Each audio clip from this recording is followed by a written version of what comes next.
The Puck Portfolio with Andy MacNeil. Welcome to the Puck Portfolio. I'm your host, Andy MacNeil. I'm here on weekdays on the Canada Sports Betting YouTube channel and wherever you get your podcast to provide NHL projections, picks, betting advice, and more to help you make informed bets throughout the NHL season. This show is sponsored by NorthStar Bets, available across Canada, so check them out via the link in the description below. They are one of the few books that offer early odds on the next day's NHL games, and we appreciate that here on this show. As you know, we'll be looking ahead to Saturday's games, only 2 games on the ice on Friday, but we'll be filling the void by looking ahead to Saturday's games. Big slate on Saturday, big weekend ahead, really, in the NHL. So we'll get to that here in a bit. How's it going, Jake? How did you like watching the Montreal Canadiens in there? I thought, to be honest, they made me sweat a lot more than I expected in their game against the Florida Panthers. Obviously, I had the Panthers on the money line at minus 192, but those first 2 periods, I mean, Florida ended up getting out to the 1-0 lead on that goal from Alexander Barkov, but I thought the Canadiens played them pretty tightly, and the special teams just wasn't going in the Panthers' direction early. I mean, Montreal had a pretty sizable advantage on the power play there in terms of the number of opportunities. But what did you think of the performance from the Canadiens? Yeah, I mean, it was a great first period. They came out with a ton of energy. I think since they were playing 2 games in 2 nights, they were, the game plan was probably like, we're going to spend all our energy in the first, try to get a lead, and then maybe turtle up, because you could see that they clearly didn't have it in the third. And then once they gave up that 2-on-1 goal to Barkov, it was tough sledding from there. They're putting Caden Primo in really tough spots, which I think fans want to see because, they've been hearing about Caden Primo for a lot of years now. He's 24. The scouts want to see it, too. Yeah, I heard there was a lot of scouts in There's attendance. a lot of scouts at the games.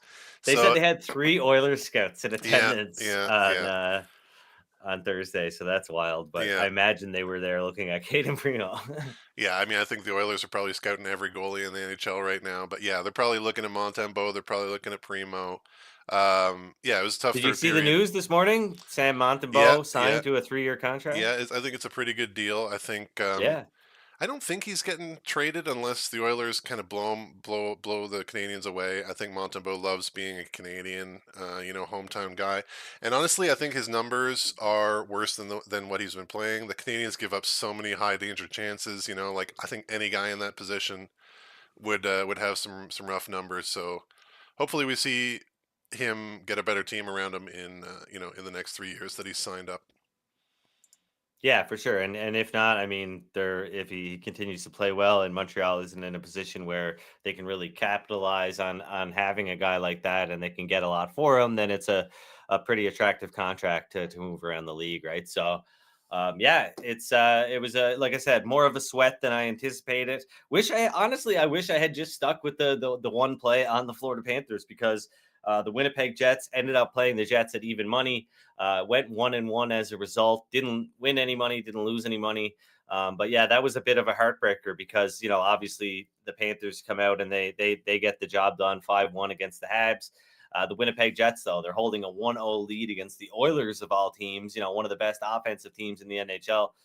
Hellebuck's playing great, and then he lets in a softie late in the game, just over 6 minutes left in regulation.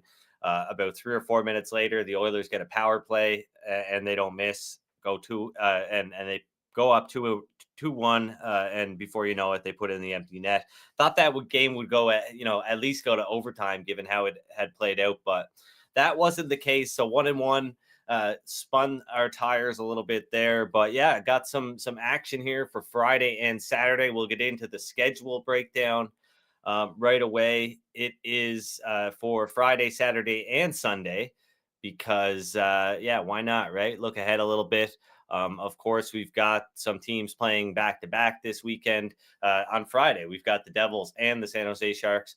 Of course, New Jersey coming off that big overtime win over the Philadelphia Flyers. Pretty dramatic game in general and a dramatic ending, given how Luke Hughes was knocked out of the game, comes back in, and the Hughes brothers team up for that overtime goal. Pretty cool moment there. But yeah, San Jose getting blanked by the Boston Bruins. So these two teams are tired. You wonder how much energy was spent last night in the Devils win over the Flyers and all of the emotion that was in that game. But still a big mismatch nonetheless, right? And yeah, we've got some other teams playing back to back this weekend. So in terms of the goaltending, of course, we've got the Senators playing the Blue Jackets on Friday, and then they'll be in action again on Saturday against the Seattle Kraken. Looks like Jonas Korpisalo, who spent a long time with the Columbus Blue Jackets organization, is going to start on Friday versus the Blue Jackets, which makes sense.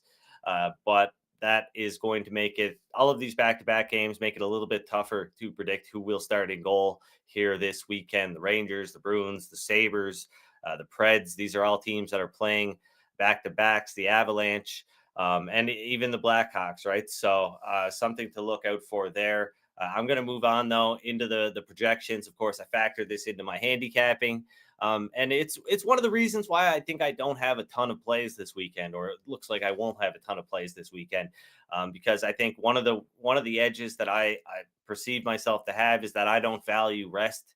I think as much as the market in some instances, and I think the market actually overvalues rest in some situations. So with there not being many mismatches, you see a lot of ones and zeros on the board, and not really anything out of the ordinary in terms of rest mismatches. So yeah, moving on to the projections. The Columbus Blue Jackets and the Ottawa Senators. This is the game that I want to zero in on here today. Of course, look, Thomas Chabot, he's back in for the Senators. That's going to help them probably now and in the short term and the long term. But this team has been downright bad for the better part of the entire season. I mean, they had that strong start. Of course, Chabot has been out for a while here, but over the last month, this has been one of the worst teams in the NHL, a bottom 5 team in expected goals percentage. The Blue Jackets haven't been much better, but I just don't quite get this move here to the Senators. Pretty harsh move overnight, as high as minus 160. 3 at some, minus 179 at some sports books. Where is NorthStar Bets at right now? They are at minus 164 and plus 135 on the other side for the Blue Jackets. Now, there is a plus 140 out here at several shops, though. So that is, I would say that's widely available. I wouldn't say it's off market. I would say there are enough places out there that have plus 140 and plus 145 that yeah, it's fairly, maybe let's not say widely available, but plus 140 is available. If you have enough outs, you should be able to grab that one. So yeah, definitely a little bit weary, I guess, that somebody out there with a lot of influence, you need a lot of money and a lot of influence in the betting market to move the line that much. And that sure makes me a little weary, but doesn't look like there is any injury news right now. I'm just going to do one last check here. Like I said, it looks like Jonas Korpisalo will start for the Senators. So I'm going to lock it in here. The Blue Jackets on the money line. We'll go plus 140 because why not? It's available and it's out there. Shop around. Very prominent sports book has plus 140, but plus 135. I think it's a good price. The market clearly does not think it's a good price. I guess there's somebody is very high on the Senators. I'm not, right? And I don't think this is a big spread here. So I'm going to bet against this overnight steam and hope for the best.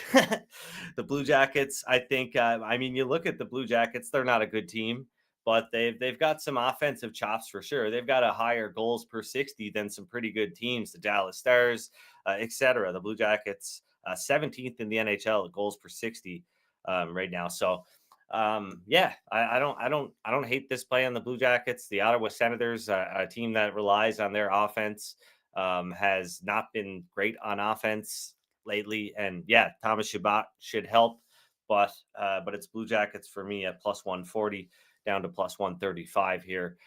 So yeah, if you're with me, you're with me. If you're against me, you're against me. What do you think about that one, Jake? I mean, you've seen this Senators team quite a bit probably, and you saw the Blue Jackets recently. What do you think of my analysis here? Yeah, I mean, it's hard to have faith really in any team, but you're right. I mean, the Sens are kind of floundering right now. It's a bit of a head scratcher, like you said, that they're out in front so much in terms of odds. So I like it. You know, I kind of have I kind of have like a personal wish that Patrick Waugh takes over in Ottawa. So the more losses that the Sens get, and the more possible that scenario Okay, becomes. explain this. Why do you want to see him? Because you think it would be a You tire know, fire? I grew up in that era. You know, I was a little kid when they last won the cup. I love Patrick Waugh. I have an autographed picture of him that I got when I was a kid, and I think he just deserves to be back in the league. I think that the whole scenario, the whole situation that happened in Colorado was kind of really messy. I think he's just a good personality to have in the league. And if Patrick Roy was coaching the Sens, then, you know, I think that would ignite the rivalry with the Habs a little bit more. So I think it would just be tons of fun to have him back in the league.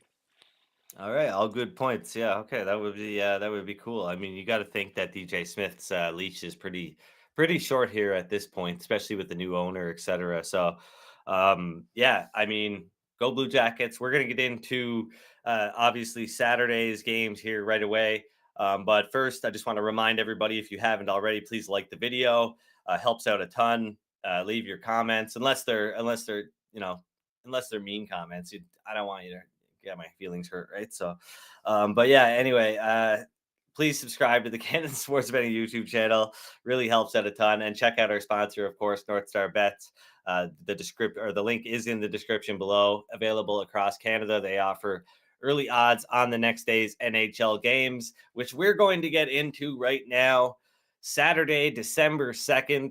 Big slate, big slate. Haven't counted how many games there are, but there's got to be at least what, 12, 13, 14 games, right? So more than that, 14 or 15 games at least we've got here. So yeah, it's a big one. It's going to be interesting. I think Thursday night kind of went pretty much as expected. But I don't have a bet on this game, at least right now. But let's talk about it quickly. The Boston Bruins and the Toronto Maple Leafs. Toronto just cannot seem to get it done in regulation.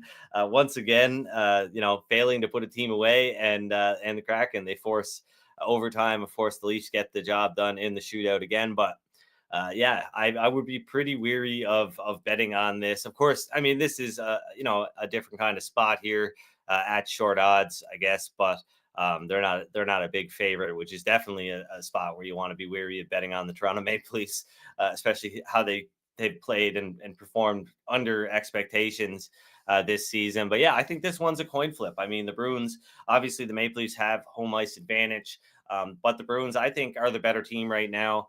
And I would not hesitate to bet Boston if this one gets up to plus 110 or somewhere around there. But right now we are seeing this one at even money. Looks like that's the best price in market, and a lot of other places will have this one at a pick 'em. Yeah, minus 110 on each side, minus 105 on the side of the Boston Bruins. So yeah, not quite there yet, but this will be a good one. And I would imagine it will be played pretty tightly. Jake, do we got anything in the chat that I should be getting to? Just Connor saying that fading the Leafs has not been fun. Tired of losing bets in shootouts. Yeah, I mean, yeah, as you guys probably figured out by my tweets the other night, I don't watch shootouts. I turn the game off immediately as soon as it goes to, and I watch all the games I bet on. I mean, I think it makes me a better handicapper, right? I think the pain is beneficial in a lot of ways, but the pain that you get from the shootout, I don't think it really serves you much. So I just switch the game off when it gets to a shootout. That's why I thought the Panthers actually won the other night, because I was just refreshing my score app, and it said that the Panthers had won 2-1 final. Obviously that wasn't the case, but yeah, the shootout sucks. It's a coin flip, and Toronto, whether you've been, I guess if you've been betting on them, you're kind of happy that they've been finding a way to win. But um, you know, big favorites yesterday. I'm sure a lot of people took them on the puck line, took them in regulation. So there's probably a lot of sad people out there in Leaf land. But yeah, let's get into some of the games that I do have bets on now. The first one that I want to talk about, it's the Pittsburgh Penguins. They're hosting the Philadelphia Flyers. Now, I've been talking some smack about the Penguins a little bit, and because I think that their numbers are a bit skewed, and I think if you look, their aggregate numbers are a bit skewed, and if you look at their game-to-game metrics, it's not great, and nowhere near the elite team that maybe some people think they are. So I don't think there's a lot separating these two teams. Still, a sizable favorite. The model thinks the Penguins should be minus 146. Both of these teams suck on the power play.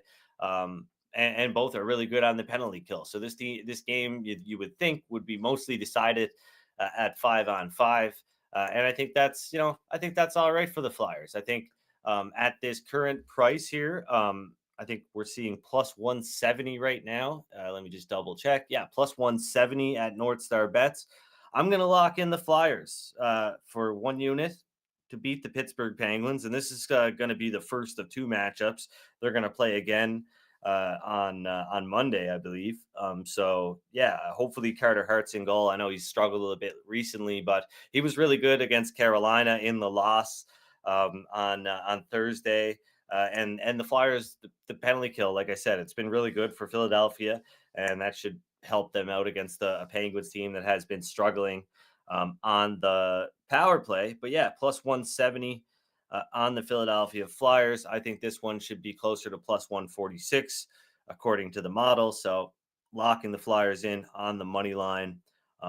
Shop around, find the best price, obviously, as always. But that's my first bet for Saturday, and yeah, I've got a couple more bets here for Saturday. Another one against the Ottawa Senators. Now, look, like I said, I'm a little surprised here. We've seen a big move toward the Ottawa Senators overnight into their game versus the Columbus Blue Jackets. Thomas Shabbat back in the lineup. That's a big driving force behind that. So I'm a little bit weary of, betting Seattle this far out and having the line close in the opposite direction or move in the opposite direction and, not getting that line value that I'm always looking for. And so if I'm unable to read the market a little bit here, then yeah, I don't want to necessarily lock it in. But as I look here at the board, I'm seeing some prices that exceed what I'm seeing at some of the sports books I first looked at. So we've got a plus 122 out there in the market. Unfortunately, it's a sports book that is not available to me here in Alberta. Lots of the sports books that are available to me here have plus 110 on Seattle. FanDuel, however, has plus 122. And if that's the case, then, like I said, I'm a little bit weary that we're not going to see a bigger price here on the Seattle Kraken. And it looks like I was right about that because I'm just kind of discovering that right now live. So I think the Seattle Kraken are a 50-50 bet, or a 50-50 matchup with the Ottawa Senators on the second half of a back-to-back. Traveling from Columbus back to Ottawa to play Seattle, who will have had one day off. So I'm going to wait on this one, though. I guess I'll let you guys know on Twitter later on, maybe later on in the day when there is a sports book that does have odds available to me that has some value on the Kraken. When that's something I can bet, then I'll lock it in. But right now I can only get plus 110. I'm a little bit worried that is not going to be a good bet in retrospect. So I think the best thing is to wait here, right? We've got like the market is telling us something right now. The market told us that they're a lot higher than on the Senators than I am. And I'm hopefully going to get, the best of it, I guess, with the Columbus Blue Jackets. Hopefully it doesn't get any worse or any better than plus 140 or plus 145, right? That we're seeing out there right now. So yeah, I'm going to wait, and I'm not going to lock in the bet on the Seattle Kraken. Just one bet so far. That's the Philadelphia Flyers at plus 146 to beat the Pittsburgh Penguins on the money line. But yeah, I'm gonna hold off on the Seattle Kraken because I think it's the wise thing to do. I am going to lock a bet in on the Florida Panthers, though. It is going to be a half unit play at minus 164. So to win a half unit, to beat the New York Islanders. Look, I think this Panthers team is a wagon, right? Like I think they are one of the best teams in the NHL right now, and they proved it again last night. They should have won their third in a row against Canadian teams, but of course the shootout controversy in Toronto. I don't know if you want to call it controversy. It was a controversy in my household. But yeah, I'm going to lock in a bet on the Florida Panthers here to beat the New York Islanders, who I think, frankly, people are too high on. Their underlying metrics are dreadful. And yeah, it's not a big play. The minus 164 price tag makes it a little tough to lay a big price here. But yeah, 0.82 units to win 0.5 units on the Florida Panthers. And yeah, let's see. Like, I just want to survey the market here a little bit. Right now, I've got two bets that I like at on the Philadelphia Flyers at plus 170. Um, Going back to Friday, of course, the Columbus Blue Jackets at plus 140. Those are 1 unit plays. The Florida Panthers at minus 164. That's a half unit play to win a half unit on the Florida Panthers. So 3 bets between Friday and Saturday right now. Yeah, I mean, there's just there's probably some short favorites here. Like I look at the Detroit Red Wings, and I think people are going to look at Detroit. They're supposed to be getting Dylan Larkin back. I'm not sure if he's going to be actually if he traveled with the team or not. I forgot to check on that, but he was reportedly supposed to miss 2 games. He missed those 2 games. This is the 3rd game, so expecting him to be back. We're not expecting Patrick Kane to play, of course, but I think people are going to look at the Red Wings. There's a minus 141 out there. I don't think that's a good bet. I think, based on how Montreal played just in their game versus the Florida Panthers, they're going to give the Red Wings a tough time. They've already got a win over the Red Wings this season. I don't think they played very well in that game. Do you remember that one, Jake? I think they got outplayed in that one, but they did manage to get an overtime win, if I recall correctly. I don't remember. I don't remember personally, unfortunately. Yeah. Okay. Sorry to put you on the spot there. But yeah, no, like nothing's really popping up. Is there any questions in the chat that I should get to, Jake, before we wrap this one up? Yeah, just Connor and Chris. Not so much questions, but Connor and Chris locked in that FanDuel price on the Kraken. The Kraken FanDuel price is now down to plus 118. So yeah, The boys moving lines. I know that we're moving the market as we speak. So yeah, good stuff. Yeah, maybe it'll never get there, and maybe I will end up taking it was going to be a smaller play, a half unit play on the Kraken, but maybe I will end up taking some plus 110 or plus 115 or something like that later. But I mean, you've got to use the information that the market gives you, right? And it's telling us, hey, you're a lot lower on Ottawa, or maybe you're a lot higher on Columbus. I don't think that's necessarily the case though, because they try to look at the whole picture, and it's not like I've been betting on the Blue Jackets in every game, right? Or being far off the market in every game for the Blue Jackets. But yeah, I think it's Seattle or nothing. I'm willing to take a stand here on the Senators not being good, right? Like, I mean, I think we've learned that they're not a very good hockey team. Everybody's waiting for the coach to get axed, and yeah, they've got Thomas Chabot back in the lineup, but it's more than one player, and I think that maybe expectations were just too high once again for this Ottawa Senators team. So yeah, 3 bets. That's all I'm able to lock in right now. With any bit of confidence because of just the lack of um there's like the Seattle situation. There might be some better prices out there, better opportunities to lock in bets later on in the day. The lack of rest mismatches, I think, once again, is a big reason for the lack of bets. But hopefully, some disagreements will come about, and I'll be able to get some more action down for Saturday, at least. Of course, just a small slate on Friday. The Columbus Blue Jackets plus 140 to beat the Ottawa Senators.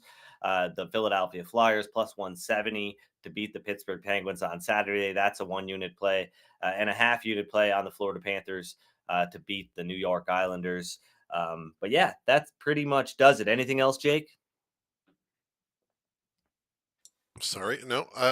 Just wanted to say good luck to everybody. This weekend we had a great. We ended up having a great Thursday night football last night. I thought it was going to be a dud, but the Seahawks kept it close. Connor won his bet, took the Seahawks at +10 yesterday, so way to go, Connor.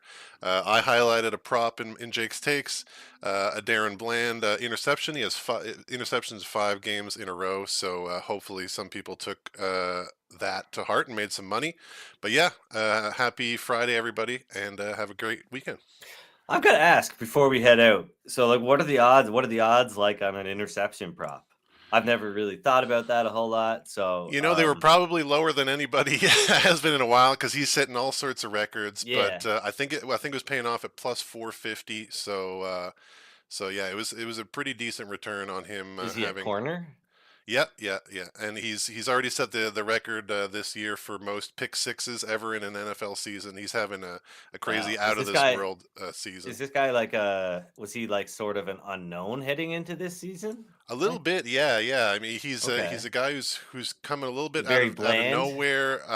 He was very bland up until this point, and but yeah, the Dallas had a big injury on one of their star corners earlier this year, and this guy's kind of picked up the slack and turned into a huge megastar on defense.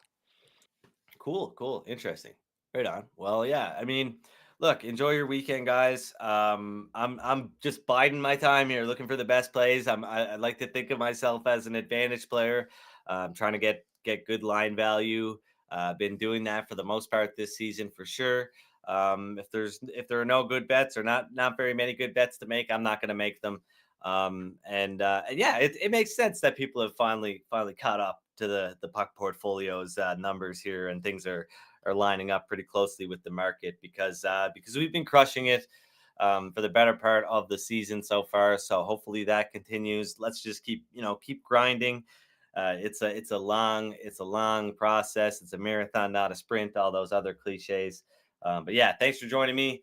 Subscribe to the YouTube channel if you have not already. Like the podcast and follow it on Spotify or Apple. And leave a review if you don't mind. That would help out a ton, help us climb the charts on the NHL betting rankings. But yeah, thanks for joining us. We will see you on Monday. Take care and good luck with your bets.